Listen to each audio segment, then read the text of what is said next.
Welcome to the Choose Love podcast, a show that chronicles the extraordinary love of ordinary people. Our hope is that these stories will inspire us all to #choose love. The podcast is presented by Elle and Adira, your digital bridesmaid. We're here to take your squad moments to the next level and help curate your bridal style so that you can focus on love. I'm Eddie Weisfeld. Life is one of the trickiest mysteries that most likely will never be solved. There's no way to tell where you'll end up, what you'll be doing, and who you'll end up meeting. That can be a scary reality if you think about it too much. But this week, our couple taught me that having a good sense of faith and spirituality can lead you in the right direction and to your better half. Hi everyone, my name is Veronica Collins. That's Veronica. She serves in the Air Force, as well as being an up-and-coming internet personality. She has a passion for helping people who need it the most. Hi, my name is Louis Collins. And that's Louis. He too has the same passion for helping those in need. He loves helping lead those in the right direction, as a social worker and a counselor. Veronica and Louis first met in Wichita, Kansas. Louis had come there from California on a basketball scholarship, and Veronica had grown up there. Both being of strong faith, it was only fitting that they first met where they did. So we met at church. It was a church that I had kind of grown up in, and then Louis had been attending from college. So the church is located in Wichita, Kansas. And the first time we met, I believe I had my nephew Jaden and I was carrying him around, and I had always attended church with him. And so Louis didn't know me at the time and he thought it was my baby. So the first time we actually talked was actually on Facebook, because he slid into my DMs and I like that. well, he asked, What'd you ask? What happened was, I saw her with a baby, but I thought she looked even now, she looks younger than what she is. But at that time, when she was maybe like 19, yeah. I mean, she looked like she was like 13, 14. So I was like, and I knew I had her on Facebook as a friend just because, you see a face and you kind of know the name, and I know she went to a church, so I just kind of requested to be friends or whatever the case may be. So I DM'd her. I asked her, is that your son? Because she just looked really young. And then, she kind of, because she has like a smart mouth, so she kind of got a little snippy. It was like, no. Or said something about... I said that's none of your business. Yeah, she said that's none of my business or something like that. Because it wasn't your business, but yeah, that's kind of how our first interaction went. So... Louis and Veronica became good friends quickly, and soon enough, feelings for each other started to arise.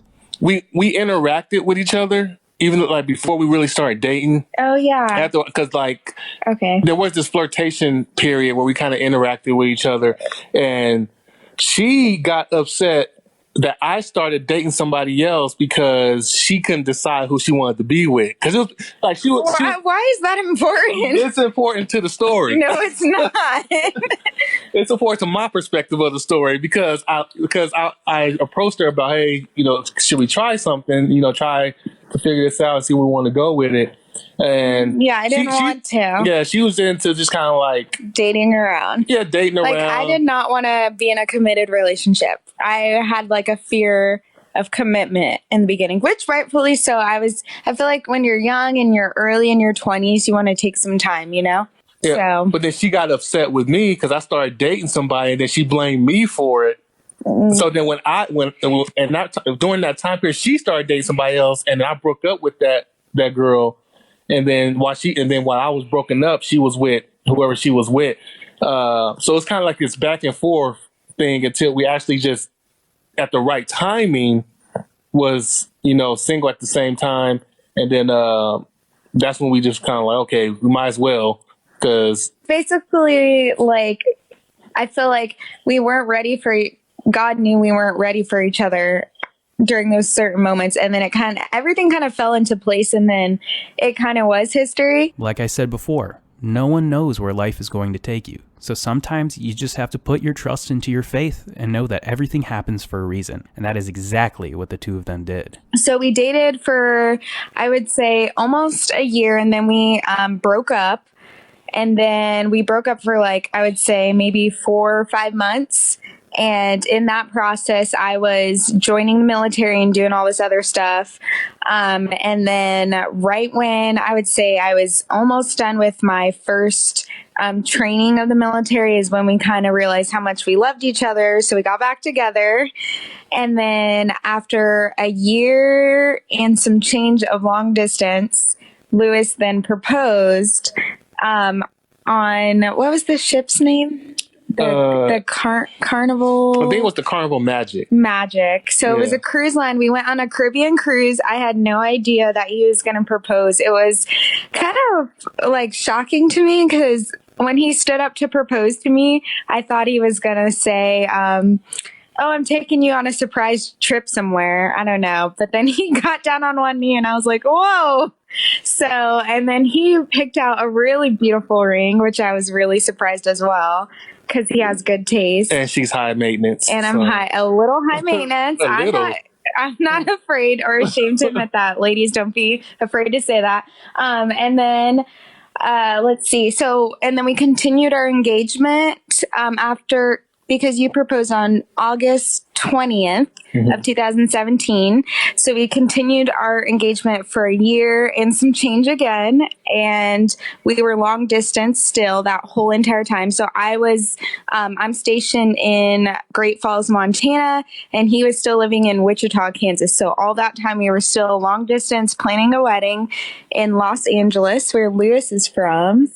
So we were engaged for a year and some change. And then October 20th, because Louis has this thing about numbers. He believes that everything has, what was it? Like, no, I just said, I thought it was coincidence that the day I talked to you on Facebook, it was the 20th. It was like February 20th or something like that. Right. And then the day that I proposed to you was on August the 20th. So I was like, you know what? Let's just make our marriage on a 20th. So we have to find a day where the 20th landed like on a Saturday or something where we can make it fit. So that's where the number 20, number 20 comes in. It's significant. It's also my favorite number. It's the number I wore in college. And this is like, I didn't plan this at all. It's just a number I wore. I wore number 20 in college because my brother who passed away, Jeremy, he passed away November 20th. He passed away at his birth. So he was born on November 20th, and he also passed away on 20th. So I wore 20 throughout my whole basketball career, Little League, junior high school, college. And then it just happened that I met her on the 20th, got engaged on the 20th, and we got married on the 20th. Yeah. So I feel that's kind of unique. It's like October 20th. October 20th. So, that's something both people really can't say. Is it's one of those unique type of things that it's pretty cool to us. Coincidence or not, these two were meant for each other. I could very much tell based off of our conversation. Veronica and Louis are very much self-reliant people. They like to do things as individuals, even down to the planning of their wedding. Louis even told me that they didn't hire a wedding planner. We had a wedding planner, ladies. Yes, we did. Whatever. Okay, so maybe they used a wedding planner. But either way, the two of them put on a wedding that really impressed their friends and family. We have friends and family who still talk about how that's one of the best weddings they've ever been to, decorations and everything. Every single detail of the day was well thought out and planned. So when they told me about their vows, I wasn't surprised to learn how special they were able to make them. We did our vows in the form of a foot washing.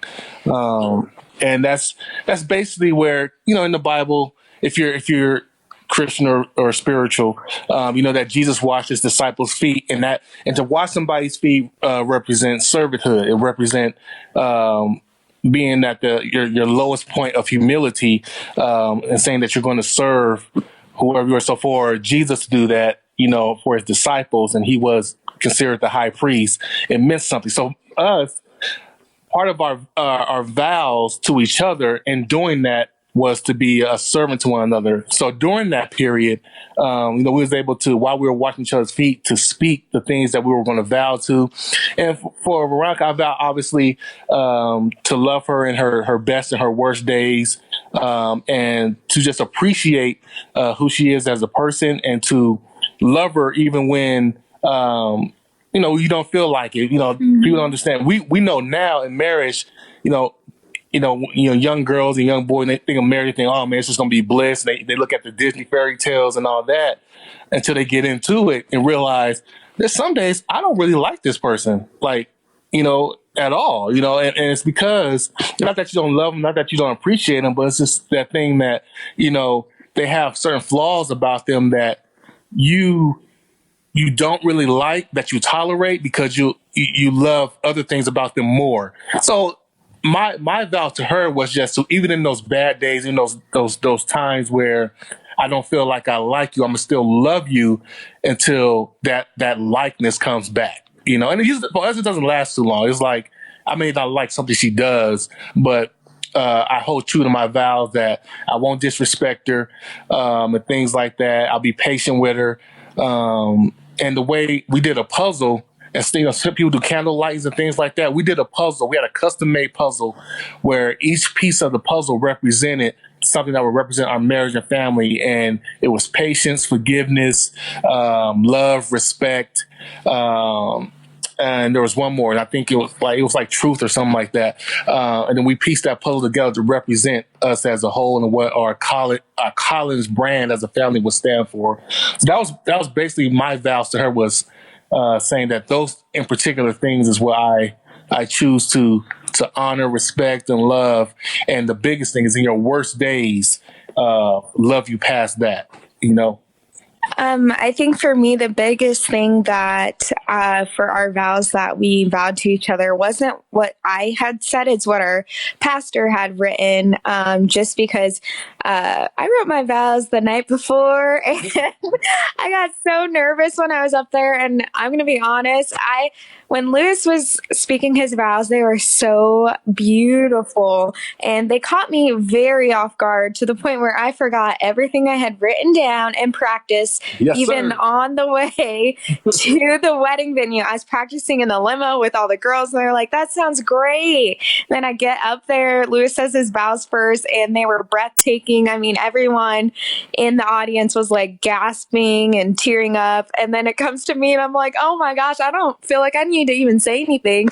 So I don't really remember all my vows, but the one thing that stuck out to me that our pastor had written in vows for us, I forgot what the section he called it, but it said to maintain our individuality. So that's the biggest thing, is when you get married or even when you're just boyfriend and girlfriend, sometimes you lose yourself and you become kind of like one unit or whatever that person is.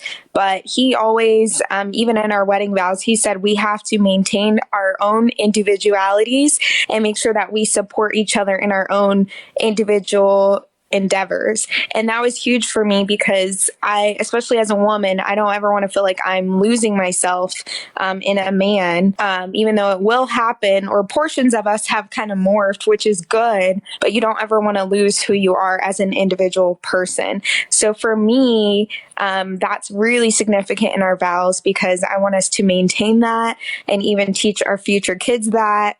So that way we can never, I want us to maintain our individualities a lot because I don't want us to ever resent each other. And I think it's even more important when you're in a career path or married to someone like me, for instance, who's in the military. I don't want Louis to ever resent me because he's been following me this whole time and not chasing his dreams as well. And it's going to be challenging, but I think for our vows, that's the biggest thing. And another thing is just that we talked about when we were getting married was just being open and honest, like Louis said, even when we don't always like each other. And I think when we push past that, we can really get down to the root cause and avoid the D word, which is divorce. We don't use that in our household.